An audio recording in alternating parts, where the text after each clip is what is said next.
Hi students, നമ്മൾ economics 3 chapter cover ചെയ്തതിന് ശേഷം ഒരാഴ്ച വീഡിയോസ് ഒന്നും എടുത്തിട്ടുണ്ടായിരുന്നില്ല. കാരണം 3 ചാപ്റ്റർ പഠിക്കാൻ വേണ്ടിയിട്ടാണ്. ഇന്ത്യൻ ഇക്കോണമി 2 ചാപ്റ്റർ കവർ ചെയ്തു, സ്റ്റാറ്റിസ്റ്റിക്സ് 1 ചാപ്റ്റർ കവർ ചെയ്തു. ഇന്ന് ഞാൻ നിങ്ങളോട് സംസാരിക്കാൻ പോകുന്ന അല്ലെങ്കിൽ നമ്മൾ പഠിക്കാൻ പോകുന്നത് സ്റ്റാറ്റിസ്റ്റിക്സിൻ്റെ 2ാമത്തെ ചാപ്റ്ററാണ്. അതായത് കളക്ഷൻ ഓഫ് ഡാറ്റ, ദത്തശേഖരണം. ദത്തം ഡാറ്റ എന്താണ് എന്നും ക്വാളിറ്റേറ്റീവ് ഡാറ്റയും ക്വാണ്ടിറ്റേറ്റീവ് ഡാറ്റയും ഇമ്പോർട്ടൻസ് ഓഫ് സ്റ്റാറ്റിസ്റ്റിക്സ് ആൻഡ് ഇക്കണോമിക്സും ഒക്കെ ഓൾറെഡി നമ്മൾ പഠിച്ചു കഴിഞ്ഞു. വേരിയബിൾ ചരങ്ങളെ കുറിച്ചും നമ്മൾ ഓർമ്മിപ്പിച്ചിട്ടുണ്ടായിരുന്നു. അതായത് ചരങ്ങൾ വേരിയബിൾ വാല്യൂസ് വേരി ചെയ്യുന്ന ഇതിനെ നമ്മൾ വേരിയബിൾ എന്ന് പറയുന്നു. X and Y are variables. അത് ഓരോ സമയത്തും എക്സ് ആൻഡ് വൈയുടെ വാല്യൂ വ്യത്യസ്തമായിരിക്കും എന്നൊക്കെ നമുക്കറിയാം. ഇനി ഈ വേരിയബിൾസ്, ഈ ചരങ്ങൾക്ക് എക്സിനും വൈക്കും നമ്മൾ വാല്യൂ കൊടുക്കുകയാണെങ്കിൽ, അതായത് numerical value of the variable is known as observation. ചിലപ്പോൾ ഒബ്ജക്റ്റീവ് ടൈപ്പോ ഫില്ലിംഗ് ദി ബ്ലാങ്ക്സ് ഒക്കെ ചോദിക്കുകയാണെങ്കിൽ ഓർക്കുക, എന്താണ് ഒബ്സർവേഷൻ എന്ന് പറഞ്ഞാൽ നമ്മുടെ ഈ വേരിയബിൾസ് എക്സ് ആൻഡ് വൈക്ക് നമ്മൾ നമ്പർ കൊടുക്കുകയാണെങ്കിൽ, അതായത് നമ്മുടെ ക്ലാസ്സിലെ കുട്ടികളുടെ എക്കണോമിക്സിലുള്ള മാർക്സ് അത് എക്സ് ആണ്, അല്ലെങ്കിൽ പൊളിറ്റിക്സിലുള്ള മാർക്സ് അത് വൈ ആണ് എങ്കിൽ എക്കണോമിക്സിലുള്ള മാർക്ക് എത്രയാണ് ഒരു കുട്ടിയുടെ എക്സ് എത്രയാണ്, അതായത് പൊളിറ്റിക്സിലുള്ള മാർക്ക് വൈ എത്രയാണ്. അങ്ങനെ നമ്മൾ കരുതുന്ന ഈ വേരിയബിൾസിന് എക്സിനും വൈക്കും ഒരു വാല്യൂ കൊടുക്കുകയാണെങ്കിൽ അതിനെ ഒബ്സർവേഷൻ എന്ന് പറയാവുന്നതാണ്. Numerical value of the variable is known as observation. നമ്മൾ ഈ ചാപ്റ്ററിൽ പ്രധാനമായും ഡിസ്കസ് ചെയ്യാൻ പോകുന്നത് സോഴ്സസ് ഓഫ് ഡാറ്റ. ഡാറ്റയുടെ ഉറവിടം ഏതാണ്, ദത്തങ്ങളുടെ ഉറവിടം എവിടെ നിന്നാണ് നമുക്ക് ഈ ദത്തങ്ങൾ കിട്ടുക, ഡാറ്റ ശേഖരണം എങ്ങനെയാണ് നടക്കുക. സോഴ്സസ് ഓഫ് ഡാറ്റയെ പ്രധാനമായും നമുക്ക് 2ആയി തരംതിരിക്കാം. ജനറലി ഇതിനെ internal sources and external sources എന്നൊക്കെ 2ആയി തരംതിരിക്കാം. വീണ്ടും എക്സ്റ്റേണൽ സോഴ്സസിനെ 2ആയി തരംതിരിക്കാം. അങ്ങനെയൊക്കെയുള്ള ക്ലാസിഫിക്കേഷൻസ് ഉണ്ടാകും. എന്നാൽ നമ്മൾ അതിനൊക്കെ അത്രയൊന്നും കോംപ്ലിക്കേറ്റഡ് ആയി പോകാതെ നേരിട്ട് നമ്മൾ 2 തരത്തിൽ ഡാറ്റ സോഴ്സസിനെ ക്ലാസിഫൈ ചെയ്യാൻ പോകണം. അതായത് ദത്തങ്ങളുടെ ഉറവിടം, നമുക്ക് ദത്തങ്ങൾ ഡാറ്റാസ് എവിടെ നിന്നാണ് കിട്ടുക, എങ്ങനെയൊക്കെ കളക്ട് ചെയ്യാം. സോഴ്സസ് ഓഫ് ഡാറ്റ, പ്രധാനമായും സോഴ്സസ് ഓഫ് ഡാറ്റയെ 2ആയി തരംതിരിക്കാവുന്നതാണ്. Primary data and secondary data. പ്രാഥമിക ദത്തങ്ങളും ദ്വിതീയ ദത്തങ്ങളും. എന്താണ് പ്രാഥമിക ദത്തങ്ങൾ, എന്താണ് അതിൻ്റെ ഗുണങ്ങൾ, അല്ലെങ്കിൽ ദ്വിതീയ ദത്തങ്ങൾ എന്താണ്, അതിൻ്റെ ഗുണങ്ങൾ എന്തൊക്കെയാണ്, പ്രാഥമിക ദത്തവും ദ്വിതീയ ദത്തവും തമ്മിലുള്ള വ്യത്യാസം എന്താണ്, ഇതൊക്കെ നമുക്ക് ഈ ചാപ്റ്ററിൽ നോക്കേണ്ടിയിരിക്കുന്നുണ്ട്. ആദ്യം തന്നെ അതാണ് നമ്മൾ പഠിക്കാൻ പോകുന്നത്, പ്രാഥമിക ദത്തങ്ങൾ. പ്രാഥമിക ദത്തം എന്ന് പറഞ്ഞാൽ നമ്മൾ മനസ്സിലാക്കുക, that is the first hand data, അതായത് primary data, first hand data. ഈ ഡാറ്റകളെ കുറിച്ച് പറയുമ്പോൾ നമുക്ക് ചില വേർഡ്സ് കൂടി ഒന്ന് പരിചയപ്പെടേണ്ടിയിരിക്കുന്നുണ്ട്. അതിൽ ഇപ്പോൾ നമ്മൾ ഓർക്കേണ്ട ഒരു പ്രധാന വാക്കാണ് എന്യൂമറേറ്റർ. എന്യൂമറേറ്റർ എന്ന് പറഞ്ഞാൽ ഡാറ്റ കളക്ട് ചെയ്യുന്ന വ്യക്തി, ഡാറ്റ കളക്ടർ. അതായത് ആരാണോ ഈ ദത്തം ശേഖരിക്കാൻ വേണ്ടി പോകുന്നത്, ഇപ്പോഴും നമ്മളാണ് ശേഖരിക്കാൻ പോകുന്നതെങ്കിൽ നമ്മളാണ് എന്യൂമറേറ്റർ. ഇപ്പോൾ നമ്മുടെ സ്കൂളിൽ പഠിക്കുന്ന കുട്ടികളുടെ വീടുകൾ എവിടെയൊക്കെയാണ്, എത്ര കുട്ടികൾ ഗ്രാമങ്ങളിൽ നിന്ന് വരുന്നുണ്ട്, എത്ര കുട്ടികൾ പട്ടണങ്ങളിൽ നിന്ന് വരുന്നുണ്ടോ എന്നതുമായി ബന്ധപ്പെട്ടൊരു ദത്തശേഖരണം നമ്മൾ ഓരോരുത്തരും നടത്തുന്നുണ്ടെങ്കിൽ എന്യൂമറേറ്റേഴ്സ് നമ്മളാണ്. ഓക്കെ, അപ്പോൾ ഒരു ഡാറ്റ കളക്ട് ചെയ്യാൻ പോകുന്ന വ്യക്തി നേരിട്ട് ചെന്ന് ഈ ഡാറ്റയുടെ ഉറവിടത്തിൽ നിന്നും ദത്തശേഖരണം നടത്തുകയാണെങ്കിൽ അതിനെ പ്രൈമറി ഡാറ്റ എന്ന് പറയും. Primary data those data that enumerator collect the data directly or in first hand. അതായത് ഡാറ്റ കളക്ട് ചെയ്യുന്ന വ്യക്തി നേരിട്ട് ചെന്ന് അയാൾ ഫസ്റ്റ് ആ ഡാറ്റ കളക്ട് ചെയ്തെടുക്കുന്നു. അതിനെയാണ് നമ്മൾ പ്രൈമറി ഡാറ്റ, നേരിട്ട് കണ്ട് ബോധ്യപ്പെട്ടുകൊണ്ട് ഡാറ്റ കളക്ട് ചെയ്യുന്നു. അപ്പോൾ തീർച്ചയായും നമുക്കറിയാം അതിൻ്റെ പ്രത്യേകത എന്താ, പ്രാഥമിക ദത്തങ്ങൾ നേരിട്ട് കണ്ട് ബോധ്യപ്പെട്ട് കളക്ട് ചെയ്യുന്നതാണ്. അപ്പോൾ ഒറിജിനൽ ഡാറ്റ ആയിരിക്കും, ഫസ്റ്റ് ഹാൻഡ് ഡാറ്റയാണ്, അത് കൃത്യമായിരിക്കും, വ്യക്തമായിരിക്കും. ഉദാഹരണം, നമ്മൾക്ക് ഇപ്പോൾ ഇലക്ഷൻ നടക്കാൻ പോവാണ്. അപ്പോൾ ഇലക്ഷനുമായി ബന്ധപ്പെട്ട് പേപ്പറിൽ വാർത്തയിലൊക്കെ ന്യൂസ് വരുന്നതിന് വേണ്ടി റിപ്പോർട്ടർമാർ നേരിട്ട് ഓരോ ബൂത്തിലും വന്ന് ഡാറ്റ കളക്ട് ചെയ്യില്ലേ, അത് പ്രൈമറി ഡാറ്റയാണ്. അവരെ കണ്ട് ബോധ്യപ്പെട്ട് വീഡിയോ എടുത്ത് വേണമെങ്കിൽ റെക്കോർഡ് ചെയ്തിട്ടൊക്കെയാണ് ചാനലിലേക്ക് വിടുന്നത്.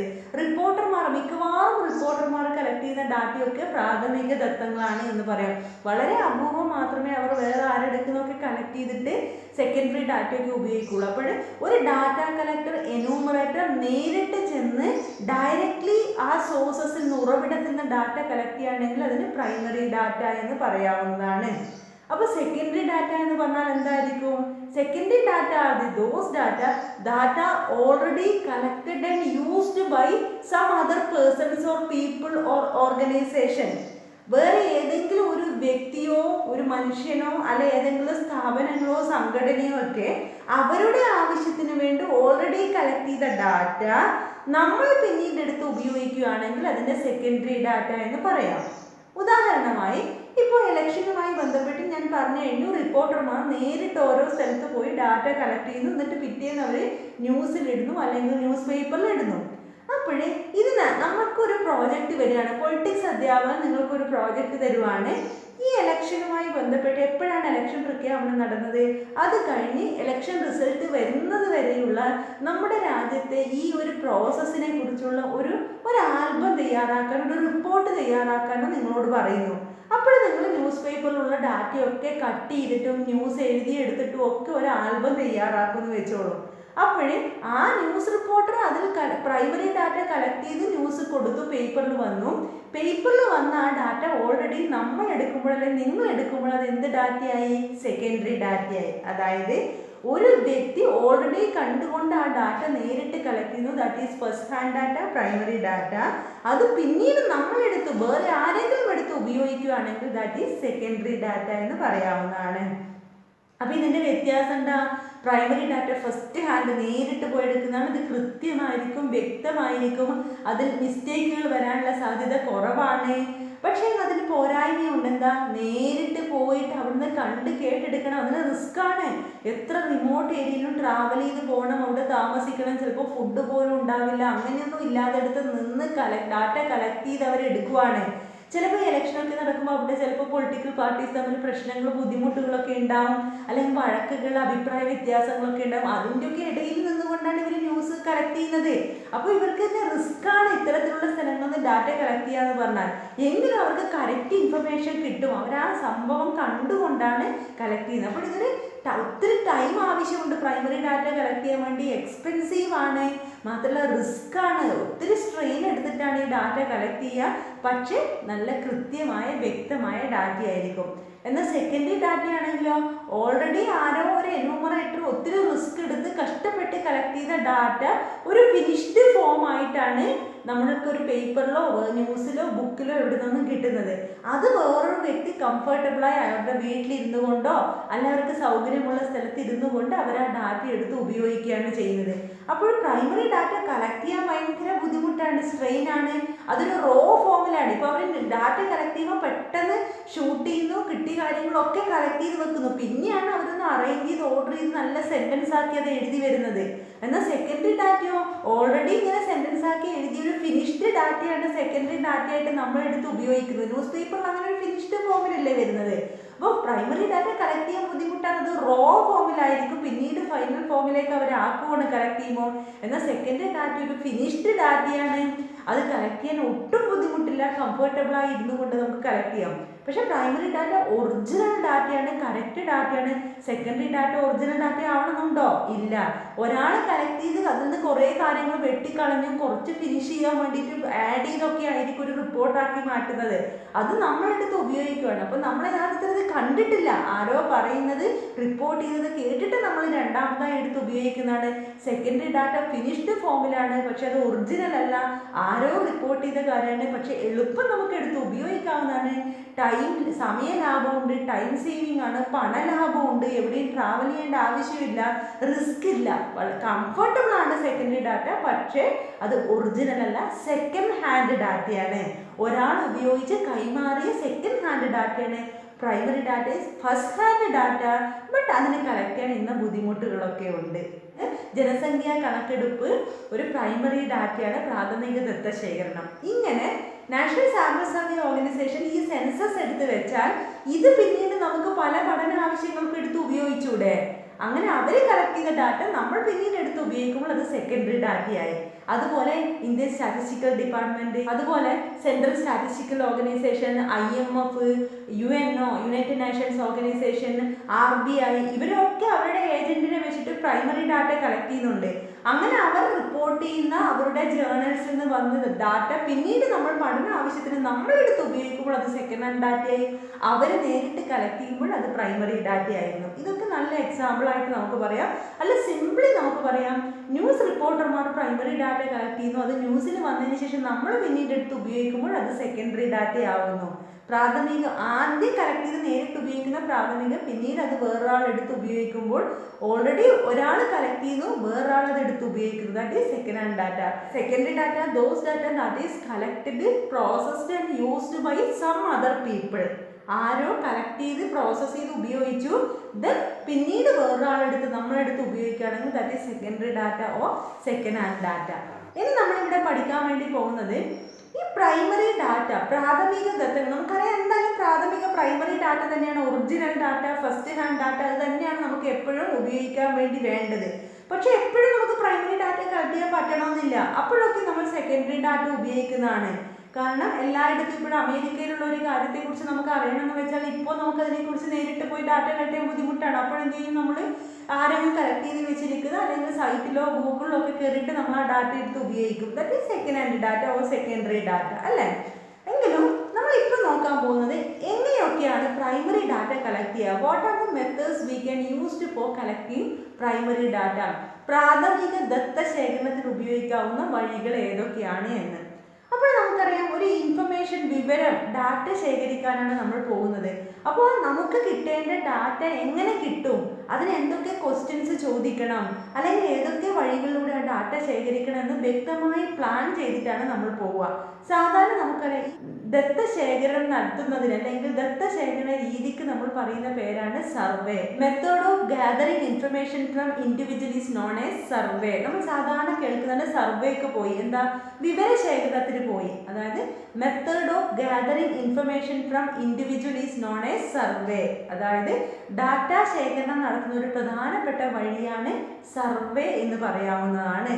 ഓക്കെ, അപ്പോൾ സാധാരണ നമ്മൾ പ്രൈമറി ഡാറ്റ കളക്ഷൻ ഉപയോഗിക്കുന്ന ഒരു പ്രധാന വഴി എന്താ, സർവേ ആയിരിക്കും അല്ലേ. സപ്പോസ് നമ്മൾ സ്കൂളിൽ നിന്ന് ഒരു പ്രോജക്റ്റ് തരുവാണ്, നമ്മുടെ വീടിനടുത്തുള്ള ഒരു 10 വീടുകളിൽ പോയി ആ വീടുകളിലെ ഓരോ മാസവും വരുന്ന കറണ്ട് ബില്ല് എത്രയാണ്, ഓരോ മാസവും എത്ര കറണ്ട് ബില്ല് വരുന്നുണ്ട്, അവരുടെ വീട്ടിൽ എന്തെല്ലാം ഇലക്ട്രിക്കൽ എക്യുപ്മെന്റ്സ് അവർ യൂസ് ചെയ്യുന്നുണ്ട്, അപ്പോൾ എത്ര ഇലക്ട്രിക്കൽ എക്യുപ്മെന്റ്സ് എന്തൊക്കെ യൂസ് ചെയ്യുന്നുണ്ട്, എത്ര കറണ്ട് ബില്ല് വരുന്നുണ്ട്, ഇങ്ങനെ 2 ഡാറ്റ ശേഖരിക്കാൻ വേണ്ടി നമ്മൾ നിങ്ങളെ വിടുന്നു. അപ്പോൾ നിങ്ങൾ കുട്ടികൾ എന്ത് ചെയ്യും, ഒരു 10 വീടുകളിലേക്ക് പോകും, ഓരോ വീടിൻ്റെയും പേര് നോട്ട് ചെയ്യും, ആ വീട്ടിൽ എന്താ ഇലക്ട്രിക്കൽ എക്യുപ്മെന്റ്സ് ഉണ്ട് എന്ന് നോട്ട് ചെയ്യണം, എത്ര കറണ്ട് ബില്ല് വരുന്നുണ്ട് എന്ന് നമ്മൾ നോട്ട് ചെയ്യണം. അപ്പോൾ ആ വീട്ടിൽ പോയാൽ എന്തൊക്കെ ചോദിക്കണമെന്ന് സിംപ്ലി നമ്മൾ കുറച്ച് ക്വസ്റ്റ്യൻസ് തയ്യാറാക്കൂലേ, ആ ക്വസ്റ്റ്യൻ പ്രകാരമല്ലേ അവിടെ പോയി ക്വസ്റ്റ്യൻ ചോദിച്ചിട്ട് ഡാറ്റ കളക്ട് ചെയ്യുക. That is known as survey എന്ന് പറയുന്നത്. That is method of gathering information from individual is known as survey. അതായത് നമ്മളൊരു സർവേക്ക് പോകുമ്പോൾ തീർച്ചയായിട്ടും അവിടുന്ന് കിട്ടേണ്ട വിവരങ്ങൾ എന്തൊക്കെയാണ് എന്ന് പ്ലാൻ ചെയ്ത് അത് കിട്ടാൻ മാത്രം പ്രാപ്തമായ കുറച്ച് ക്വസ്റ്റ്യൻസ് തയ്യാറാക്കും അല്ലേ. അത് നമ്മൾ പറയുന്ന പേരാണ് ക്വസ്റ്റ്യനെയർ. ക്വസ്റ്റ്യനെയർ എന്ന് പറഞ്ഞാൽ എന്താ, ബഞ്ച് ഓഫ് ക്വസ്റ്റ്യൻസ്, ഒത്തിരി ക്വസ്റ്റ്യൻസ് അടങ്ങിയിരിക്കുന്ന ഒരു ഷീറ്റ്. അതായത് കുറച്ച് ക്വസ്റ്റ്യൻസ് ഒന്നിച്ച് നമ്മൾ എഴുതിയോ ടൈപ്പ് ചെയ്തോ ഉണ്ടാക്കുന്നു. അപ്പോൾ ഡാറ്റ കളക്ട് ചെയ്യാൻ പോകുന്നതിന് മുന്നേ നമ്മൾ ക്വസ്റ്റ്യനെയർ പ്രിപ്പയർ ചെയ്യും അല്ലേ. അപ്പോൾ നമ്മൾ that is questionnaire is the bunch of questions or collection of questions is known as questionnaire. നമുക്ക് ഇൻഫർമേഷൻ കിട്ടാൻ ആവശ്യമായ ചോദ്യങ്ങളൊക്കെ തയ്യാറാക്കിയ ഒരു ചോദ്യാവലി, അതാണ് ക്വസ്റ്റ്യനെയർ എന്ന് പറഞ്ഞാൽ. അപ്പോഴേ നമ്മൾ അടുത്ത് നോക്കാൻ പോകുന്നത് ഈ ഒരു ക്വസ്റ്റ്യനെയറിന് ഉണ്ടായിരിക്കേണ്ട ക്വാളിറ്റീസ് എന്തൊക്കെയാണ്. നമ്മളൊരു ഡാറ്റ കളക്ട് ചെയ്യാൻ പോകുമ്പോൾ ക്വസ്റ്റ്യൻസ് തയ്യാറാക്കുന്നു. അപ്പോൾ ആ ക്വസ്റ്റ്യൻസ് എങ്ങനെയുള്ളതായിരിക്കണം, ആ ക്വസ്റ്റ്യൻസ് ഉണ്ടായിരിക്കേണ്ട ഗുണങ്ങൾ എന്തൊക്കെയാണ്, അല്ലെങ്കിൽ ക്വസ്റ്റ്യൻ തയ്യാറാക്കുമ്പോൾ നമ്മൾ ശ്രദ്ധിക്കേണ്ട കാര്യങ്ങൾ എന്തൊക്കെയാണ്, ഇത് എക്സാമിന് ചിലപ്പോൾ ചോദിക്കാറുണ്ട്. സപ്പോസ് നിങ്ങൾക്ക് എക്സാമിനൊരു ക്വസ്റ്റ്യൻ വരുന്നു, നിങ്ങളുടെ നാട്ടിൽ ദാരിദ്ര്യരേഖ, അതായത് നിങ്ങൾ താമസിക്കുന്ന ആ ഗ്രാമത്തിൽ ദാരിദ്ര്യരേഖയ്ക്ക് താഴെയുള്ള എത്ര ജനങ്ങളുണ്ട് എന്ന് കണ്ടുപിടിക്കണം. അപ്പോൾ അതിനാവശ്യമായ ഒരു ചോദ്യാവലി തയ്യാറാക്കുക എന്ന്. അപ്പോൾ നിങ്ങൾ എന്താ ചെയ്യുക, നിങ്ങൾ കുറച്ച് വീടുകളിലേക്ക് പോയി ഡാറ്റ കളക്ട് ചെയ്യണം നിങ്ങളുടെ ഗ്രാമത്തിലുള്ള, എന്നിട്ട് അതിന് സ്യൂട്ടബിൾ ആവുന്ന ഒരു ചോദ്യാവലി തയ്യാറാക്കുക. ആ ചോദ്യാവലി ഇവിടെ പോകണ്ടോ, നിങ്ങൾ ഡാറ്റയൊന്നും തയ്യാറാക്കണ്ട. അപ്പോൾ ആ ചോദ്യാവലി എങ്ങനെയാണ് നമ്മൾ തയ്യാറാക്കുക, നമ്മളൊരു വീട്ടിൽ പോയാൽ എന്തൊക്കെ ചെയ്യണം, ആ വീട്ട് നമ്പർ എന്നാണ്, വീട്ടിലെ ആരൊക്കെ ഉണ്ട്, എത്ര പേരുണ്ട്, അവരുടെ പ്രായം, അവരുടെ ജോലി, അവരുടെ മാസ വരുമാനം എത്രയാണ്, വിദ്യാർത്ഥികൾ എത്രയുണ്ട്, ഇങ്ങനെ കുറച്ച് കാര്യങ്ങളൊക്കെ നമുക്ക് ചോദിക്കണ്ടേ? എന്നിട്ട് വേണം മെയിനായി നമുക്ക് എന്താ കിട്ടേണ്ടത്? അവരുടെ വരുമാനമാണ് കിട്ടേണ്ടത് അല്ലേ? ആ വീട്ടിൽ എത്ര ആളുകളുണ്ട്, എത്ര ജനങ്ങൾ താമസിക്കുന്നുണ്ട്, അവരുടെ മാസ വരുമാനം എത്രയാണ്, അല്ലെ അവർക്ക് എന്താണ് ജോലി. അപ്പോൾ ഇത്തരത്തിലുള്ള വിവരങ്ങൾ കിട്ടാൻ ആവശ്യമായ കുറച്ച് ക്വസ്റ്റ്യൻസ് നമ്മൾ തയ്യാറാക്കണം. വീട്, വീട്ടുപേര്, അവരുടെ വയസ്സ്, വീട്ടിലെ ആളുകളുടെ എണ്ണം, ജോലി, വരുമാനം, ഇങ്ങനെയുള്ള വിദ്യാർത്ഥികളുടെ എണ്ണം, ഏത് ക്ലാസ്സിലാണ് പഠിക്കുന്നത്, ഇങ്ങനെ കുറച്ച് കാര്യങ്ങൾ നമ്മൾ വ്യക്തമായി ചോദിക്കാൻ ആവശ്യമായി ചോദ്യം തയ്യാറാക്കുന്നു. അവരോട് പോയി ചോദിച്ചിട്ട് നമ്മൾ ഒന്നെങ്കിൽ ടിക്ക് ചെയ്ത് വാങ്ങുന്നു, അല്ലെങ്കിൽ ആ ചോദ്യാവലി അവർക്ക് കൊടുത്ത് പൂരിപ്പിച്ച് നമ്മൾ തിരിച്ചു വാങ്ങുന്നു അല്ലേ? അപ്പോൾ ഇങ്ങനെ ഒരു 10 ചോദ്യം തയ്യാറാക്കുക. 10 ചോദ്യം തയ്യാറാക്കിയാൽ തന്നെ നിങ്ങൾക്ക് ചിലപ്പോൾ 5 മാർക്ക് കിട്ടും, അല്ലെങ്കിൽ 6 ചോദ്യമാണെങ്കിൽ ചിലപ്പോൾ 3 മാർക്ക് ഉണ്ടായിരിക്കും. പരീക്ഷയ്ക്ക് പലപ്പോഴും ചോദിക്കുന്ന ഒരു ക്വസ്റ്റ്യൻ ആണ് ഒരു ചോദ്യാവലി തയ്യാറാക്കുക. അതായത് നിങ്ങളോട് ഇന്ന് ആവശ്യത്തിനുള്ള വിവരശേഖരണത്തിന് ആവശ്യമായ ഒരു ചോദ്യാവലി തയ്യാറാക്കുക എന്നാണ് പറയുന്നത്. ഒരു ചോദ്യാവലിക്ക് ഉണ്ടായിരിക്കേണ്ട സവിശേഷതകൾ എന്തൊക്കെയാണ് എന്നാണ് നമ്മൾ നോക്കാൻ പോകുന്നത്. അപ്പോൾ നമുക്ക് നോക്കാം, what are the qualities of A questionnaire. What are the qualities of A good questionnaire. ഒരു നല്ല ക്വസ്റ്റ്യനെയറിന് ഉണ്ടായിരിക്കേണ്ട ഗുണങ്ങൾ എന്തൊക്കെയാണ്? ക്വസ്റ്റ്യനെയർ എപ്പോഴും ക്വസ്റ്റ്യൻസ് എപ്പോഴും സിമ്പിൾ ആയിരിക്കണം, ലളിതമായിരിക്കണം, എളുപ്പം മനസ്സിലാവുന്നതായിരിക്കണം, വ്യക്തമായിരിക്കണം, ക്ലിയർ ആയിരിക്കണം, അത് ഭംഗിയായി എഴുതിയിട്ടുണ്ടായിരിക്കണം. പിന്നെ ചോദിക്കുന്ന ക്വസ്റ്റ്യനിൽ ഒരിക്കലും കൺഫ്യൂസിംഗ് ആയ വാക്കുകൾ ഉണ്ടാവാൻ പാടില്ല. പ്രത്യേകിച്ച് അതിൽ 2 നെഗറ്റീവ് വാക്കുകൾ ഒരിക്കലും ഉണ്ടാവാൻ പാടില്ല. അതായത് ഇല്ല, ഇല്ലല്ലോ, അല്ലല്ലോ, ഇത്തരത്തിൽ, അതായത് do not know, don't know, ഇത്തരത്തിലുള്ള, അതായത് 2 നെഗറ്റീവ് വരുമ്പോൾ അവിടെ ഒരു പോസിറ്റീവായ മീനിങ് ആണ് നമുക്ക് വരിക. അത്തരത്തിൽ ഒരിക്കലും നമ്മൾ ചോദിക്കുന്ന ചോദ്യത്തിൽ നിന്ന് അവർക്കൊരു കൺഫ്യൂഷൻ വരാൻ വേണ്ടി പാടില്ല. പിന്നെ നമ്മൾ എപ്പോഴും ക്വസ്റ്റ്യൻ ഒരു ഓർഡറിലായിരിക്കണം ചോദിക്കേണ്ടത്. അതായത് ഈ വീട്ടിൽ എത്ര ആളുകളുണ്ട്, ആരൊക്കെയാണ് അവർ, അച്ഛൻ്റെ പ്രായം, അമ്മയുടെ പ്രായം, കുട്ടികളുടെ പ്രായം, കുട്ടികൾ എത്രാം ക്ലാസ്സിൽ പഠിക്കുന്നു, ഇങ്ങനെയൊക്കെ നമ്മളൊരു ഓർഡറിൽ പോകണം. അല്ലാതെ ഈ വീട്ടിൽ കുട്ടികളുണ്ടോ എന്ന് ചോദിച്ചതിന് ശേഷം നിങ്ങൾ വിവാഹിതരാണോ എന്നൊരു ചോദ്യം ചോദിക്കരുത്. അതായത് നമ്മൾ എപ്പോഴും ഈ വീട്ടിൽ ആരൊക്കെ ഉണ്ട്, നിങ്ങളുടെ ജോലി എന്താണ്, നിങ്ങൾ വിവാഹിതരാണോ, കുട്ടികളുണ്ടോ, എങ്കിൽ കുട്ടികൾ ആരൊക്കെ, എത്ര വയസ്സ്, അങ്ങനെയാണ് ചോദിക്കേണ്ടത്. അതായത് എപ്പോഴും നമ്മൾ ചോദിക്കുന്ന ചോദ്യം ഓർഡറിലെ ചോദിക്കാൻ പാടുള്ളൂ. ജനറൽ ടു സ്പെസിഫിക്, പൊതുവായ കാര്യങ്ങൾ ചോദിച്ചതിന് ശേഷം നമ്മൾ സിമ്പിളായ കാര്യത്തിലേക്ക് വരണം. ഒരിക്കലും കൺഫ്യൂസിങ് ക്വസ്റ്റ്യൻ ചോദിക്കാൻ വേണ്ടി പാടില്ല.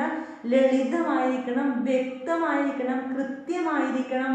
അവർക്കൊരു വ്യക്തിപരമായ വിഷമം ഉണ്ടാവുന്ന ക്വസ്റ്റ്യൻസ് നമ്മൾ ഒരിക്കലും ചോദിക്കാൻ വേണ്ടി പാടില്ല.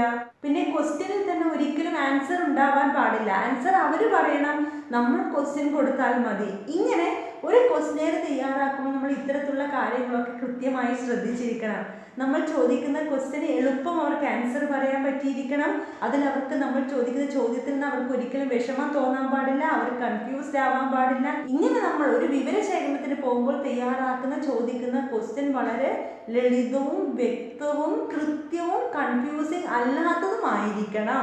ഇനി നമ്മൾ ശ്രദ്ധിക്കുന്ന ഒരു കാര്യം, നമ്മൾ ഈ ക്വസ്റ്റ്യൻസ് തയ്യാറാക്കുമ്പോൾ നമുക്ക് പ്രധാനമായും 2 തരത്തിലുള്ള ക്വസ്റ്റ്യൻ തയ്യാറാക്കാം. ഒന്ന് ക്ലോസ്ഡ് എൻഡ് ക്വസ്റ്റ്യൻസ്, മറ്റേത് ഓപ്പൺ എൻഡ് ക്വസ്റ്റ്യൻസ്.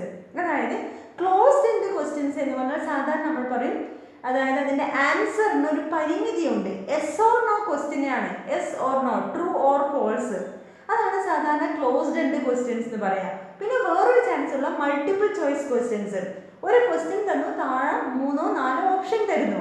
അപ്പോൾ ഇതിൻ്റെ ആൻസർ ആ 4 ഓപ്ഷനിൽ ഏതെങ്കിലും ഒന്ന് നമ്മൾ ടിക്ക് ചെയ്യും, അല്ലെങ്കിൽ എടുത്ത് എഴുതുക. അല്ലെങ്കിൽ yes or no, true or false തരുന്നു, അതിൽ ഏതെങ്കിലും ഒന്ന് ആൻസർ ചെയ്യുക. അല്ലാതെ വേറെ നമുക്ക് കൂടുതൽ ചിന്തിക്കാനോ കൂടുതൽ പറയാനുണ്ടെങ്കിൽ പറയാനോ പറ്റൂല. അത്തരത്തിലുള്ള ക്വസ്റ്റ്യൻസ് ആണ് ക്ലോസ്ഡ് എൻഡ് ക്വസ്റ്റ്യൻസ്. ഇനി എന്താ open end question? Open end questions എന്ന് പറഞ്ഞാൽ ഡിസ്ക്രിപ്റ്റീവ് ടൈപ്പ് ക്വസ്റ്റ്യൻസ്. ഇതിനെക്കുറിച്ച് നിങ്ങളുടെ അഭിപ്രായം എന്താണ്, അല്ലെങ്കിൽ ഇപ്പോഴത്തെ ഒരു കൊറോണ വൈറസ് നമ്മുടെ സാമൂഹ്യ സാമ്പത്തിക അവസ്ഥയെക്കുറിച്ച് നിങ്ങളൊന്ന് വിവരിക്കാവോ എന്നൊക്കെ ഉള്ളത് ഓപ്പൺ എൻഡ് ക്വസ്റ്റ്യൻ ആണ്. അല്ലാതെ കൊറോണ വൈറസിനെ കുറിച്ച് നിങ്ങൾ ഭയക്കുന്നുണ്ടോ, yes or no, closed end question ആണ്. യെസ് അല്ലെങ്കിൽ നോ എന്ന് എഴുതാം. അതേസമയം ഇതിനെക്കുറിച്ച് നിങ്ങളുടെ അഭിപ്രായം എന്താണ്, ഒന്ന് വിവരിക്കാമോ, ഒന്ന് വിശദമായി പറയാമോ എന്നൊക്കെ ചോദിക്കും. അതൊരു ഓപ്പൺ എൻഡ് ക്വസ്റ്റ്യൻസ് ആയി. അപ്പോൾ ക്വസ്റ്റ്യൻ നമുക്ക് 2 ആയി തിരിക്കാം, closed end, open end. Closed end means സ്വാഭാവികമായും എസ് ഓർ നോ ക്വസ്റ്റ്യൻസ് അല്ലെങ്കിൽ multiple choice question. Open end questions എന്ന് പറയുകയാണെങ്കിൽ short note, S A type, general ആയിട്ടുള്ള ക്വസ്റ്റ്യൻസ് ഒക്കെ നമുക്ക് അങ്ങനെ പറയാം. ഇനി നമ്മൾ പഠിക്കാൻ പോകുന്നത് ഈ പ്രൈമറി ഡാറ്റ കളക്ഷന് പ്രാഥമിക ദത്ത ശേഖരണത്തിന് ഉപയോഗിക്കുന്ന വഴികൾ, ഇപ്പോൾ നമ്മൾ ഓൾറെഡി പ്രൈമറി ഡാറ്റയും സെക്കൻഡറി ഡാറ്റയും പറഞ്ഞു. സർവേക്ക് പോകുന്നതിന് മുന്നേ നമ്മൾ ക്വസ്റ്റ്യൻസ് ചോദ്യാവലി തയ്യാറാക്കണം. ആ ചോദ്യാവലിക്ക് ഉണ്ടായിരിക്കേണ്ട ഗുണങ്ങൾ എന്തൊക്കെയാണ് എന്ന് നമ്മൾ ഓൾറെഡി പറഞ്ഞു കഴിഞ്ഞു. ഇനി നമ്മൾ അടുത്തതായി പഠിക്കാൻ പോകുന്നത് ഏതെല്ലാം വിധത്തിൽ നമുക്ക് പ്രൈമറി ഡാറ്റ കളക്ട് ചെയ്യാം, methods of collecting primary data. ഇവിടെ പ്രധാനമായും നമ്മൾ പഠിക്കാൻ പോകുന്നത് 3 വഴികളാണ്. അതായത് ഒന്ന്, നേരിട്ട് പോയി നമുക്ക് ഡാറ്റ കളക്ട് ചെയ്യാം, ഡയറക്റ്റ് പേഴ്സണൽ ഇന്റർവ്യൂ. എവിടുന്നാണോ ഡാറ്റ കിട്ടേണ്ടത്, ആരിൽ നിന്നാണോ ഡാറ്റ കിട്ടേണ്ടത്, ആ വ്യക്തിയെ നേരിട്ട് കണ്ട് സംസാരിച്ച് നമുക്ക് കിട്ടേണ്ട വിവരവുമായി ബന്ധപ്പെട്ട ചോദ്യങ്ങൾ നമ്മൾ തയ്യാറാക്കിയിട്ടുണ്ട്. ആ ചോദ്യങ്ങൾ ഓരോന്നായി അവരോട് ചോദിച്ച് അവരുടെ മറുപടി കളക്ട് ചെയ്യുന്നതാണ് ഡയറക്റ്റ് പേഴ്സണൽ ഇന്റർവ്യൂ. നേരിട്ട് വ്യക്തിഗതമായി വിവരശേഖരണം നടത്തുന്നു. വേറൊരു വഴിയുള്ളത് മെയിൽഡ് ക്വസ്റ്റ്യനെയർ ആണ്. അതായത് നമ്മൾ ഈ നേരത്തെ തയ്യാറാക്കിയ പോലുള്ള നമുക്ക് വിവരം കിട്ടേണ്ട ആ വിവരവുമായി ബന്ധപ്പെട്ട് വിവരം കിട്ടാൻ സ്യൂട്ടബിൾ ആകുന്ന ചോദ്യാവലി തയ്യാറാക്കുകയും ആ ചോദ്യാവലി ആരിൽ നിന്നാണോ വിവരം കിട്ടേണ്ടത് അവരിലേക്ക് നമ്മൾ പോസ്റ്റലായി അയച്ചു കൊടുക്കുകയും അതിൻ്റെ ആൻസർ ഫില്ല് ചെയ്ത് അവരോട് തിരിച്ചയക്കാൻ ആവശ്യപ്പെടുകയും ചെയ്യുന്നു. മൂന്നാമത്തെ വഴി ടെലിഫോണിക് ഇന്റർവ്യൂ. നമുക്ക് ആരിൽ നിന്നാണോ വിവരം കിട്ടേണ്ടത് അവരുടെ ഫോൺ നമ്പർ നമ്മൾ കളക്ട് ചെയ്യുകയും നമ്മൾ വിവരം എന്തൊക്കെയാണ് കിട്ടേണ്ടത് അതുമായി ബന്ധപ്പെട്ട ചോദ്യങ്ങൾ 1 by 1 ആയി അവരോട് ചോദിക്കുകയും അവരുടെ മറുപടി ഒന്നിക്കൽ റെക്കോർഡ് ചെയ്യാം അല്ലെങ്കിൽ എഴുതി സൂക്ഷിക്കാവുന്നതാണ്. ഇതാണ് 3 മെത്തേഡ്സ്. അപ്പോൾ direct personal interview, mailed question, telephonic interview. ഒന്നൊന്നായി നമുക്ക് നോക്കാം. ഡയറക്റ്റ് പേഴ്സണൽ ഇന്റർവ്യൂ എന്ന് പറഞ്ഞാൽ വ്യക്തിഗതമായി നേരിട്ട് വിവരശേഖരണം നടത്തുന്നതാണ്. അതിന്റെ പ്രത്യേകത എന്താ? നമുക്ക് ആ വ്യക്തിയെ നേരിട്ട് ചോദിക്കും, അവരുടെ മറുപടി ഒന്നിക്കൽ റെക്കോർഡ് ചെയ്ത് വെക്കാം അല്ലെങ്കിൽ എഴുതി വെക്കാവുന്നതാണ്. This is direct personal interview. അതിന്റെ ഗുണങ്ങൾ എന്തൊക്കെയാ? ചോദ്യം നമുക്ക് ചോദിക്കാം, അവരുടെ മറുപടി നേരിട്ട് കേൾക്കാം, അവർ മറുപടി പറയുമ്പോൾ അവരുടെ മുഖഭാവം എന്തൊക്കെയാണ് നമുക്ക് ഒബ്സർവ് ചെയ്യാം, അവർ കള്ളത്തരം പറയുന്നുണ്ടോ നമുക്ക് മനസ്സിലാവും, എവിടെയെങ്കിലും നോക്കിയിട്ട് സംശയത്തോടെ അല്ലെങ്കിൽ മറുപടി പറയാൻ അവർ മടിക്കുന്നുണ്ടോ, താല്പര്യക്കുറവുണ്ടോ, അതായത് അവരെ നേരിട്ട് ഒബ്സർവ് ചെയ്യുകയും ചെയ്യാം, അവരുടെ മറുപടി നമുക്ക് കാണുകയും ചെയ്യാം, ആ ആൻസർ തരുന്നത് കൃത്യമാണോ വ്യക്തമാണോ എന്നൊക്കെ നമുക്ക് മനസ്സിലാക്കാം. മാത്രമല്ല നമ്മൾ ചോദിക്കുന്ന ചോദ്യവുമായി ബന്ധപ്പെട്ട് അവർക്ക് എന്തെങ്കിലും സംശയം ഉണ്ടെങ്കിൽ അവർ ചോദിക്കുന്നത് പെട്ടെന്ന് നമുക്ക് ക്ലിയർ ചെയ്ത് കൊടുക്കാവുന്നതാണ്. ആക്ച്വലി ഇത് പ്രൈമറി ഡാറ്റയാണ്. അതോടൊപ്പം അവരുടെ ഡൗട്ട് ക്ലിയർ ചെയ്ത് നേരിട്ട് നമുക്ക് അവരുടെ അടുക്കുന്ന വിവരശേഖരണം നടത്താവുന്നതാണ്. ഡൗട്ട് ക്ലിയർ ചെയ്ത് കൊടുക്കുക എന്നുള്ളതൊരു പ്രധാന ക്വാളിറ്റിയാണ്. മാത്രമല്ല അവർ പറയാതെ പല കാര്യങ്ങളും പല ഡാറ്റാസും അവരുടെ ബോഡി ലാംഗ്വേജിൽ നിന്ന്, ഫേഷ്യൽ എക്സ്പ്രഷനിൽ നിന്ന്, മുഖഭാവത്തിൽ നിന്നൊക്കെ നമുക്ക് കളക്ട് ചെയ്യാവുന്നതാണ്.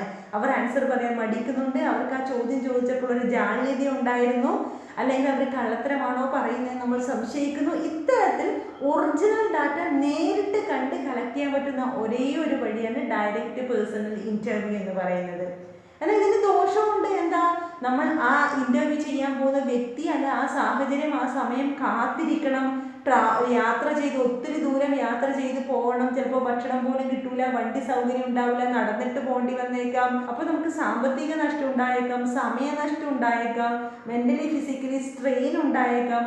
ചിലപ്പോൾ നമ്മൾ ചോദിക്കുന്ന ചോദ്യം അവർക്ക് ഇഷ്ടപ്പെടണമെന്നില്ല, ഇപ്പോൾ സൗകര്യമില്ല, ഞാൻ ആൻസർ പറയാൻ എനിക്ക് താല്പര്യമില്ല എന്നൊക്കെ പറയുകയാണെങ്കിൽ നമ്മൾ ചിലപ്പോൾ മനോവിഷമം ഉണ്ടായേക്കാം. ഇതെല്ലാം ഇതിൻ്റെ നെഗറ്റീവ്സ് ആണ്. അതേസമയം ഡാറ്റ കിട്ടുവാണെങ്കിൽ കൃത്യവും വ്യക്തവുമായ ഡാറ്റ നേരിട്ട് കളക്ട് ചെയ്യാൻ പറ്റുന്നു എന്നത് ഇതിൻ്റെ പോസിറ്റീവുമാണ്. രണ്ടാമത്തെ എന്താ നമ്മൾ പറഞ്ഞ മെയിൽഡ് ക്വസ്റ്റ്യനെയർ. നമുക്ക് എന്തൊക്കെ വിവരമാണോ കിട്ടേണ്ടത് അതുമായി ബന്ധപ്പെട്ട ചോദ്യാവലി തയ്യാറാക്കുകയും ആരിൽ നിന്നാണോ വിവരം കിട്ടേണ്ടത് അവർക്ക് നമ്മൾ പോസ്റ്റലായി അയച്ചു കൊടുക്കുന്നു. പോസ്റ്റലായി അയച്ചു കൊടുക്കുമ്പോൾ ഇതിൻ്റെ കൂടെ കവറിംഗ് ലെറ്റർ കൂടി വെക്കണം. നമ്മൾ ഇന്നയാളാണ്, സപ്പോസ് നമ്മൾ +1 ഹ്യൂമാനിറ്റീസിൽ പഠിക്കുന്ന കുട്ടികളാണ്, നമ്മുടെ പഠനവുമായി ബന്ധപ്പെട്ട ഡാറ്റ കളക്ട് ചെയ്യാൻ വേണ്ടിയിട്ടാണ് നമ്മൾ ഈ ചോദ്യം തയ്യാറാക്കിയിരിക്കുന്നത്. നിങ്ങൾ എത്രയും പെട്ടെന്ന് ഈ ചോദ്യാവലി ഫില്ല് ചെയ്യുകയും അല്ലെങ്കിൽ പൂരിപ്പിക്കുകയും അല്ലെങ്കിൽ ഈ ചോദ്യത്തിൻ്റെ മറുപടി നമുക്ക് തിരിച്ചയച്ചു തരണമെന്ന് അപേക്ഷിക്കുന്നു എന്നൊരു റിക്വസ്റ്റ് കൂടി ഇവിടെ വെക്കണം. അല്ലാതെ ഒരു ചോദ്യാവലി അയച്ചാൽ അവർ മറുപടി തരണമെന്നുണ്ടോ? ഇല്ല. പഠന ആവശ്യത്തിനാണ്. മാത്രമല്ല നിങ്ങൾ തരുന്ന മറുപടി നമ്മൾ വളരെ സ്വകാര്യമായി സൂക്ഷിക്കുന്നതായിരിക്കും. ഇത് വേറൊരു ആവശ്യത്തിന് നമ്മൾ ഉപയോഗിക്കില്ല, പഠന ആവശ്യം മാത്രമാണ് എന്നൊരു ഉറപ്പൊക്കെ അവർക്ക് കൊടുക്കണം. അല്ലെങ്കിൽ അവർ ഇത്തരത്തിലുള്ള ചോദ്യത്തിന് മറുപടി തരണമെന്നില്ലല്ലോ. ഏത് ചോദ്യം ആവട്ടെ, വ്യക്തിപരമാവട്ടെ പൊതുവായതാവട്ടെ, എങ്കിലും അവർക്ക് തിരിച്ചയച്ചു തരണമെങ്കിൽ നമ്മൾ ആരാണെന്നും അതോടൊപ്പം ഇത് എത്രയും പെട്ടെന്ന് തിരിച്ചയച്ചു തരണം എന്നൊരു റിക്വസ്റ്റും വെക്കണം. തിരിച്ചവർക്ക് ഇങ്ങോട്ട് അയക്കാൻ വേണ്ടി നമ്മളുടെ അഡ്രസ്സ് എഴുതിയൊരു സെൽഫ് അഡ്രസ്ഡ് കവറും കൂടി ഇതിൻ്റെ കൂടെ വെക്കണം, എന്നാലും അവർ അയക്കൂല, അല്ലാതെ അവരെ പൈസ ചിലവാക്കിയിട്ട് അവർ അയച്ചു തരൂലല്ലോ. അങ്ങനെ അവരുടെ അഡ്രസ്സ് കളക്ട് ചെയ്ത് അവരുടെ അഡ്രസ്സിലേക്ക് നമുക്ക് കിട്ടേണ്ട മറുപടിയുമായി ബന്ധപ്പെട്ട ചോദ്യവും ഒരു കവറിംഗ് ലെറ്ററും ഒരു റിക്വസ്റ്റും അതോടൊപ്പം നമ്മുടെ അഡ്രസ്സ് എഴുതി നമുക്ക് തിരിച്ചു വരേണ്ട ഒരു കവറും കൂടി വെച്ച് നമ്മൾ അയക്കുക. അതാണ് നമ്മുടെ മെയിൽഡ് ക്വസ്റ്റ്യനെയർ. ഈ മെയിൽഡ് ക്വസ്റ്റ്യനെയറിന്റെ ഗുണം എന്തൊക്കെയാ? നമുക്ക് വീട്ടിലിരുന്ന് അഡ്രസ്സ് എഴുതി മൊത്തത്തിൽ പോസ്റ്റ് ഓഫീസിൽ കൊണ്ടിട്ടാൽ മതി. നമുക്ക് വളരെ സമയ ലാഭമാണ്, സാമ്പത്തിക ലാഭമാണ്, കുറേ ദൂരം യാത്ര ചെയ്യേണ്ട, എളുപ്പമാണ്, മെന്റലി ഫിസിക്കലി സ്ട്രെയിൻ ഇല്ല, അയച്ചു കൊടുത്ത് നമുക്ക് റിലാക്സ് ചെയ്തിരിക്കാം ആൻസർ വരുന്നത് വരെ, മറുപടി വരുന്നത് വരെ. അതിതിൻ്റെ ഗുണമാണ്. പക്ഷെ ദോഷം എന്താ? നമ്മൾ നേരിട്ട് പോയി ഡാറ്റ കളക്ട് ചെയ്യുന്നത് പോലെ ഒരാൾ നമുക്ക് ലെറ്റർ കൊടുത്ത് അവർ മറുപടി തരണമെന്നുണ്ടോ? അവർ ചിലപ്പോൾ നോക്കി എവിടെയെങ്കിലും വലിച്ചിട്ടേക്കാം, ആൻസർ ചെയ്യണമെന്നില്ല. കാരണം നമ്മളും അവർ നേരിട്ട് കാണുന്നില്ല, ആരാണെന്ന് അറിയുന്നില്ല. നമുക്ക് മറുപടി തന്നിട്ടില്ലെങ്കിൽ അവർക്ക് ഒരു നഷ്ടവും ഇല്ല, മറുപടി തന്നാൽ അവർക്ക് പ്രത്യേകിച്ച് ലാഭവും ഇല്ല. അപ്പോഴെന്താ വെച്ചാൽ തിരിച്ച് മറുപടി കിട്ടാനുള്ള സാധ്യത വളരെ കുറവാണ്. നോൺ റെസ്പോൺസ്, മറുപടി തരില്ല എന്നത് ഇതിൻ്റെ ഏറ്റവും പ്രധാന ഡീമെറിറ്റ് ആണെന്ന് പറയാം. അപ്പോഴും മറുപടി കിട്ടാണ്ടിരിക്കുമ്പോൾ വീണ്ടും നമുക്കൊരു റിമൈൻഡർ ലെറ്റർ അയക്കാം, പ്ലീസ് ഒന്ന് ദയവായിട്ട് നമുക്കത് ഫില്ല് ചെയ്ത് അതിൻ്റെ ആൻസർ തിരിച്ചു തരണം. എന്നാലും കുറച്ച് പേരൊക്കെ മറുപടി തരും. എങ്കിലും ഏറ്റവും പ്രധാന ഡിഫക്റ്റ് എന്ന് വെച്ചാൽ ഇതിന് റെസ്പോണ്ട് ചെയ്യൂല, അവർ മറുപടി തരൂല. പിന്നെയോ വേറൊരു വിഭാഗം മറുപടി തരും, പക്ഷെ ശരിയായ ഡാറ്റ തരണമെന്നില്ല. കാരണം നമ്മളും അവർ തമ്മിൽ കാണുന്നില്ല, അവർ ചിലപ്പോൾ തെറ്റായ വിവരങ്ങൾ തന്നാൽ നമുക്ക് അറിയില്ല എന്ന് അവർക്കറിയാം. അതുകൊണ്ട് അവർക്ക് തോന്നിയ വിധത്തിൽ എന്തെങ്കിലുമൊക്കെ ആൻസർ ഇതിൽ ചിലപ്പോൾ തിരിച്ചയച്ച് തന്നേക്കാം. അതായത് മെയിൽഡ് ക്വസ്റ്റ്യനിലൂടെ കിട്ടുന്ന വിവരങ്ങൾ കൃത്യമാവണമെന്നില്ല, വ്യക്തമാവണമെന്നില്ല. ചിലപ്പോൾ ആ ക്വസ്റ്റ്യൻ ആൻസർ ചെയ്യുമ്പോൾ അവർക്ക് ചിലപ്പോൾ കൺഫ്യൂഷൻ വന്നേക്കാം. കൺഫ്യൂഷൻ ആയത് അവരുടെ ക്ലിയർ ചെയ്യാനൊന്നും മെനക്കെടില്ല. കാരണം നമ്മളെ വിളിച്ച് വീണ്ടും ഡൗട്ട് ചോദിക്കാൻ അവർക്ക് സമയം ഉണ്ടാവണമെന്നില്ല, എല്ലാവരും ബിസി പീപ്പിൾസ് അല്ലേ. അപ്പോൾ പറ്റുന്ന വിധത്തിൽ എന്തെങ്കിലുമൊക്കെ ആൻസർ ചെയ്തിട്ട് അവർ തിരിച്ചയച്ചേക്കാം. അത് ഇതിൻ്റെ ഒരു ഡീമെറിറ്റ് ആണ്. കൃത്യമായ വ്യക്തമായ ആൻസർ എപ്പോഴും കിട്ടണമെന്നില്ല എന്നത്. പിന്നെ നമുക്ക് വേറൊരു വഴിയുള്ളത് എന്താ? Telephonic interview. ടെലിഫോണിക് ഇൻ്റർവ്യൂ നമുക്ക് ആരിൽ നിന്നാണോ വിവരശേഖരണം നടത്തേണ്ടത് അവരുടെ ഫോൺ നമ്പർ വാങ്ങുകയും നമ്മൾ വീട്ടിലിരുന്ന് ചോദ്യാവലിക്കനുസരിച്ച് ചോദ്യം അവരോട് 1 by 1 ആയി ചോദിക്കുകയും അവരുടെ ആൻസർ റെക്കോർഡ് ചെയ്യാം അല്ലെങ്കിൽ എഴുതി വെക്കാം. അതാണ് ടെലിഫോണിക് ഇൻ്റർവ്യൂ. ഇതിൻ്റെ മെറിറ്റ്സ് എന്താ? വളരെ സുഖമാണ്, നമ്മുടെ വീട്ടിലിരുന്ന് ഫോൺ ചെയ്താൽ മതി, സമയ ലാഭമുണ്ട്, സാമ്പത്തിക ലാഭം. കാരണം ഇപ്പോഴും ഫിക്സഡ് റേറ്റിൽ ചാർജ് ചെയ്താൽ 24 hours 30 days ഒക്കെ നമുക്ക് കോൾ ചെയ്തൂടെ. അപ്പോൾ നമുക്കൊരു നിശ്ചിത ഒരു 200 രൂപക്കൊക്കെ ചാർജ് ചെയ്യണമെങ്കിൽ എത്ര വേണമെങ്കിലും ഇപ്പോൾ കോൾ ചെയ്യുക, മെസ്സേജ് അയക്കുക. അപ്പോൾ ഇങ്ങനെ ഒരു സൗകര്യം ഉള്ളത് കൊണ്ട് തന്നെ സാമ്പത്തിക ലാഭം, സമയ ലാഭം, ഒരു സ്ട്രെയിൻ വെയിലത്തും യാത്ര ചെയ്തിട്ട് ഒന്നും പോകണ്ട, നമ്മളെ വീട്ടിലിരുന്ന് ചെയ്യാം. മാത്രമല്ല നേരിട്ട് ചോദ്യം ചോദിക്കുന്നു, ഡൗട്ട് ഉണ്ടെങ്കിൽ അവർക്ക് മനസ്സിലായില്ല എന്ന് പറയാം, അപ്പോഴന്നെ നമുക്ക് ക്ലിയർ ചെയ്ത് കൊടുക്കാം. ഇതൊക്കെ ഇതിൻ്റെ പോസിറ്റീവാണ്. പക്ഷെ ഇതിൻ്റെ നെഗറ്റീവ് എന്താ? നമ്മൾ കോൾ ചെയ്യാൻ പോകുന്ന വ്യക്തിക്ക് ഫോൺ കണക്ഷൻ ഉണ്ടായിരിക്കണ്ടേ, അവർക്ക് ഫോണിൽ കൃത്യമായി റേഞ്ച് കിട്ടണ്ടേ, നമ്മൾ വിളിക്കുന്ന സമയത്ത് അവർ ഫ്രീ ആയിരിക്കണം എന്നുണ്ടല്ലോ, അവർക്ക് സംസാരിക്കാൻ ബില്ലിംഗ് ആയിരിക്കണം, അവർ ഫോണിൽ വേറെ ഡിസ്റ്റർബൻസോ നെറ്റ്വർക്ക് പ്രോബ്ലം ഒന്നും ഉണ്ടാവാൻ വേണ്ടി പാടില്ല. പിന്നെയോ നമ്മൾ അവർ നേരിട്ട് മുഖാമുഖം കാണുന്നില്ല, അപ്പോൾ ചിലപ്പോൾ അവർ കള്ളത്തരം പറഞ്ഞേക്കാം. നമ്മൾ ആരാണെന്ന് എത്ര പരിചയപ്പെട്ടാലും മുഖം കാണുന്നില്ലല്ലോ, അവരുടെ ഫേഷ്യൽ എക്സ്പ്രഷൻ നമ്മൾ കാണുന്നില്ല, ബോഡി ലാംഗ്വേജ് കാണുന്നില്ല, അവർ കള്ളത്തരമാണ് പറയുന്നത് നമുക്ക് അറിയുന്നില്ല. ചിലപ്പോൾ നമ്മൾ നേരിട്ട് കാണാതെ കൊണ്ട് തന്നെ അവർ ആൻസർ പറയാം, ബില്ലിംഗ് ആവണമെന്നില്ല, ഞാനിപ്പോൾ തിരക്കാണ്, സംസാരിക്കാൻ താല്പര്യമില്ല എന്ന് പറഞ്ഞേക്കാം. ചിലപ്പോൾ അവർ ഫോൺ എടുക്കണം എന്നില്ല. അപ്പോൾ ഇവിടെയും ഡയറക്റ്റ് പേഴ്സൺ ഇൻ്റർവ്യൂന്ന് കിട്ടുന്ന പോലെ കൃത്യമായ വ്യക്തമായ കറക്റ്റ് ഇൻഫർമേഷൻ നമ്മൾ വിചാരിച്ച പോലെ കിട്ടണമെന്നില്ല. നെറ്റ്വർക്ക് പ്രോബ്ലം, ഫോൺ സൗകര്യം ഒക്കെ ഉണ്ടാവണം. അതുപോലെ നേരത്തെ നമ്മൾ പറഞ്ഞ മെയിൽഡ് ക്വസ്റ്റ്യനിലുള്ള ഒരു കാര്യം നമ്മൾ വിട്ടുപോയ ഏറ്റവും പ്രധാന ഡിഫക്റ്റാണ്, നമ്മൾ ഈ ലെറ്റർ മെയിൽഡ് ക്വസ്റ്റ്യൻസ് ഒക്കെ അയക്കുമ്പോൾ ആ അയച്ച് വായിച്ച് മറുപടി തരേണ്ട വ്യക്തി ലിറ്ററേറ്റ് ആയിരിക്കണം, അക്ഷരാഭ്യാസമുള്ള വ്യക്തി ആയിരിക്കണം. എഴുതാനും വായിക്കാനും അറിയുന്ന വ്യക്തിയാണെങ്കിലല്ലേ അയാൾക്ക് തിരിച്ച് മറുപടി തരാനും അത് പോസ്റ്റ് ചെയ്യാനൊക്കെ പറ്റുള്ളൂ. അതുപോലെ ഈ ടെലിഫോണിക് ഇൻ്റർവ്യൂവിൽ ഫോൺ കണക്ഷനും നെറ്റ്വർക്ക് കണക്ഷനും ഒക്കെ ഉണ്ടായിരിക്കണ്ടേ, അല്ലാതെ ഫോണിൽ ചാർജ് ഉണ്ടായിരിക്കണം, ഇല്ലെങ്കിൽ നമ്മളോട് മറുപടി തരാൻ പറ്റുമോ? അപ്പോൾ ഇതൊക്കെയാണ്, അതായത് പ്രൈമറി ഡാറ്റ ശേഖരണത്തിന് 3 വഴികളാണ്: direct person interview, telephonic interview, mailed questionnaire. ഇതിൻ്റെയൊക്കെ പോസിറ്റീവ്സും നെഗറ്റീവ്സും നമ്മൾ ഓർത്തു വെക്കണം, ചിലപ്പോൾ എക്സാമിന് ചോദിച്ചേക്കാം. പ്രൈമറി ഡാറ്റ, പ്രാഥമിക ദത്തശേഖരണത്തിൻ്റെ പ്രത്യേകം ഓർക്കുക. ഡാറ്റ ശേഖരണത്തിൻ്റെ വഴികൾ എന്ന് പറഞ്ഞ് വീണ്ടും നമ്മൾ വേറെ ഒന്ന് പഠിക്കുന്നുണ്ട്, സെൻസസ് മെത്തേഡ്, സാമ്പിൾ മെത്തേഡ്. ഇവിടെ നമ്മൾ പഠിച്ചത് പ്രാഥമിക ദത്തശേഖരണത്തിന് 3 വഴികളാണ്: that is telephonic interview, mailed question, direct person interview. അതിൻ്റെ ഗുണങ്ങളും ദോഷങ്ങളും എന്തൊക്കെയാണ് എന്നും ഓർത്ത് വെക്കുക. ഇന്ന് നമ്മൾ പഠിച്ചിരിക്കുന്നത് എന്തൊക്കെയാണ്? അതായത് numerical value of the variable is known as observation, പിന്നെ sources of data collection, primary data, secondary data. Primary data എന്താണ്, സെക്കൻഡറി ഡാറ്റ എന്താണ്, അതിൻ്റെ മെറിറ്റ്സ് ആൻഡ് ഡിമെറിറ്റ്സ് എന്തൊക്കെയാണ്. ഈ ഡാറ്റ ശേഖരിക്കാൻ വേണ്ടി സർവേ നമുക്ക് പ്രയോഗിക്കാം. ഡാറ്റ കളക്ട് ചെയ്യുന്ന രീതിയാണ്. അതിന് ക്വസ്റ്റ്യനെയർ തയ്യാറാക്കാം. ക്വസ്റ്റ്യനെയറിന് ഉണ്ടായിരിക്കേണ്ട ക്വാളിറ്റീസ് എന്തൊക്കെയാണ്. പിന്നെ open ended questions, closed ended questions എന്ന ക്വസ്റ്റ്യനെ പൊതുവായി രണ്ടായി തരംതിരിക്കാം.